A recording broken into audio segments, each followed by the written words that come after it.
어제 하루 종일 기다렸던 선공개 영상이 오늘 공개가 되었네요. 그리고 6강 대진을 완성시켰습니다. 그래서 일단 그 첫 번째 매치를 뽑는데 방식이 구척과 원더는 양쪽 끝으로 시드를 그대로 유지한 것 같아요. 그래서 뽑기 전에 일단 현영민 감독한테 어떤 팀을 상대했으면 좋겠냐라고 물어보니까 바로 한 팀을 이야기합니다. 구척 장신을 이야기했어요. 이 부분은 좀 의외였는데 근데 면밀히 따져보면 상대 전적이 워낙 좋기 때문에 보시는 바와 같이 3전 전승을 했습니다. 발라가 확실히 구척을 상대로는 좋은 기억들이 많아요. 컵대회 우승 당시에 그 결승전에서 역전승을 한 것도 구척이었고요. 이어서 백지훈 감독 건너편에 있는데 마찬가지 질문을 던집니다. 두 팀을 부르는데 구척을 불렀어요. 그래서 국대 대 구척은 제가 뽑은 가장 보고 싶은 매치 중에 한 경기였죠. 그래서 뭘 좀 안 해 이런 생각을 했었고 그리고 남은 한 팀으로는 발라를 불렀어요. 건너편에 현영민 감독이 앉아 있어서 예능적인 재미를 위해서 그렇게 말했을 수도 있고 근데 정작 본인은 블라비가 걸리니까 엄청 좋아하던데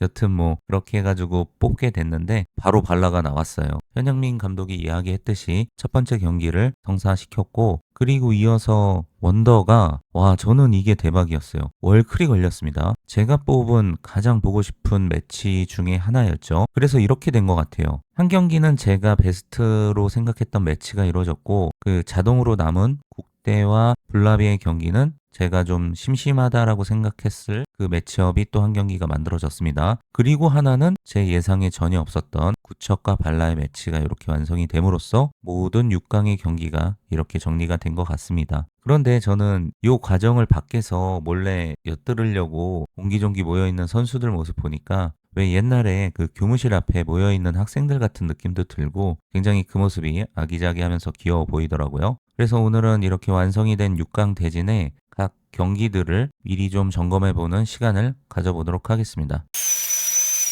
수리검. 아무래도 대진의 순서상으로도 그렇고 그 쿨타임의 간격으로 보더라도 이 원더와 월클의 경기를 첫 번째로 보여주지 않을까 그런 생각을 해봅니다. 왜냐면은 발라랑 구척의 경기를 또 이어서 붙여주기에는 너무 같은 팀이 두 경기 연속으로 보여주는 거여서 조금 그 부분도 신경이 쓰일 것 같고 하지만 이 부분은 경기의 그 선공개 영상이 나와야 확실해질 것 같습니다. 일단 말이 나온 김에 이 두 경기부터 이야기를 해보자면 그렇죠. 제가 뽑은 일명 일기토 대전입니다. 원래 이 세계관의 일장을 먹고 있었던 이 마시마 앞에 갑자기 전학생 하나가 들어온 거예요.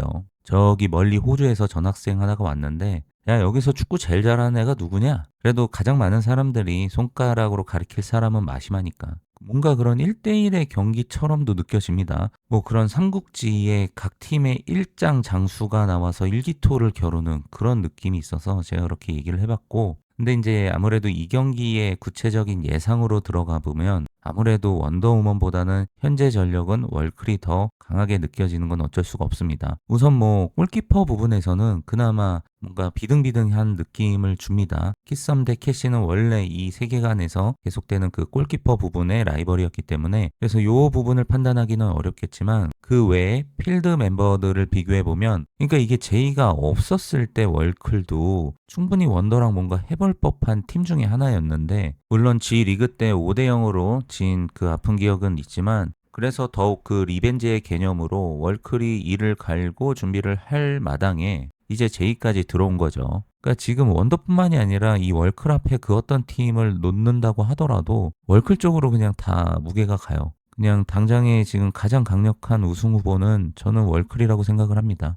근데 스코어적으로 원더도 그냥 밀릴 것 같지는 않고 그러니까 평균 2골 정도를 넣어주는 마시마가 있기 때문에 일단은 지더라도 많은 골을 넣는 게 중요합니다. 지금부터는 다득점이 중요한 기록이 될 테니까요. 그래서 이 경기는 다득점이 날 것 같은 경기고 경기의 승리는 월클 쪽으로 예상을 해보겠습니다. 그리고 이 경기 국대 패밀리 대 블라비의 경기 이 경기는 블라비 입장에서의 리벤지입니다. 블라비만 생각해 보면은 이 경기를 다시 한번 치르는 게 그렇게까지 썩 나쁘진 않을 거예요. 왜냐면 그때 너무나 아쉽게 졌거든요. 초반부터 점수를 먼저 낸 거는 블랍이었고 상당 부분 앞서가고 있었는데 후반전에 그런 체력의 부침, 이때 탄생한 그 3G, G나비라는 별명이 이 경기를 통해서 만들어진 거죠. 한번 벼르고 있을 법해요. 그때보다 강력해진 체력을 앞세워서 블라비가 한번 뭔가를 만들어 볼 수도 있겠지만은 일단은 근데 큰 변수 하나가 또 생겼습니다. 국대에 2명의 선수가 바뀌었는데 와 이게 플러스가 됐어요. 확실히 지난 경기에서 그 면면을 보니까 그냥 골키퍼 부분에서 김수현님에서 시은미 선수로 바뀌었다라는 그 부분만 놓고 보면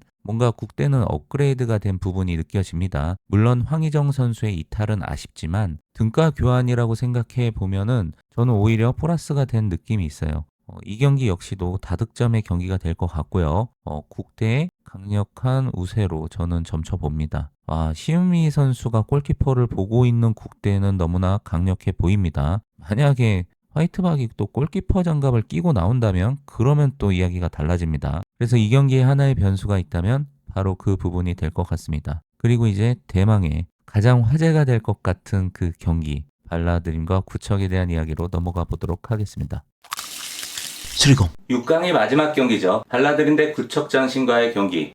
제 데이터에서 이 경기는 빠져 있었습니다. 최고의 매치에도 없었고 최악의 매치에도 없었습니다. 아무래도 지금 구척과 붙는 것 자체가 필요 이상의 다른 부담감이 생길 수 있는 상황이라서 그랬을지도 모르겠습니다. 당장 이 경기를 두고 어떻게 반응할지 예상이 되어지죠. 여튼 이 경기의 경기 내용으로 들어와 보면은 일단 스코어가 그렇게 많이 나지는 않습니다. 2대1, 3대1, 3대1. 지는 팀은 1점 이상의 득점을 내지 못했어요. 그리고 여기서 졌던 팀은 모두 구척장신이죠. 그러니까 한 번도 구척장신한테 수세에 몰렸던 그런 느낌을 받은 적이 없어요. 그래서 두 팀 간의 이 대결에서 제가 그 이유를 찾는 거는 딱 하나가 있습니다. 선수 개개인을 보면은 여기서 스피드가 굉장히 뛰어난 선수는 그렇게 없어요. 그런데 왜 발라는 팀으로 봤을 때 그런 좀 빠르다는 느낌이 있는 걸까요? 저는 그 부분이 바로 패스에 있다고 생각을 합니다. 그 어느 팀보다도 가장 많은 패스를 주고받는 팀이 이 발라드림이거든요. 사람이 아무리 빨라봐야 공보다 빠를 수가 없다. 제 아무리 빠른 선수가 스피드를 낸다고 하더라도 강력하게 주는 그 패스의 스피드를 따라잡을 수는 없거든요. 즉 발라드림은 이 기동력에서 다소 떨어지는 구척장신을 상대로 많은 패스를 주고 가면서 본인들에게 유리한 공간들을 만들고 찬스들을 만드는 그 부분에서 요 상성이 아마 맞물리는 게 아닌가 싶습니다. 구척장신의 강점은 지금 수비라고 할 수가 있겠죠. 특히 데인마크에서 특화된 훈련을 했기 때문에 그 부분에서 성과를 내고 있는데, 그리고 이 성과가 가장 효과를 보려면 각 팀에 특별한 에이스들이 있었을 때거든요. 그러니까 단순 비교를 해보면 지금 원더우먼의 전력에서는 마시마를 봉쇄하면 굉장히 전력의 상당 부분을 효과적으로 막는다라는 느낌이 드는데, 발라드림은 지금 여기서 그 어떤 특정 선수 하나를 막는다고 팀 전체가 갑자기 다운그레이드 되는 그런 느낌이 들지 않아요. 그러니까 예를 들어 서기가 막혔으면 경서와 민서와 정예원이 풀어나갈 수도 있고, 뭐 정예원이 막히면 원래 있었던 삼서가 경기를 풀어나가고, 즉 강력한 데인마크로 상대팀의 에이스 하나 막아가지고 팀의 전력을 그대로 무너뜨릴 수 있는 그런 류의 팀이 아니라는 거죠. 그래서 저는 정확하게 이 상성이 어떻게 맞물려서 가고 있는지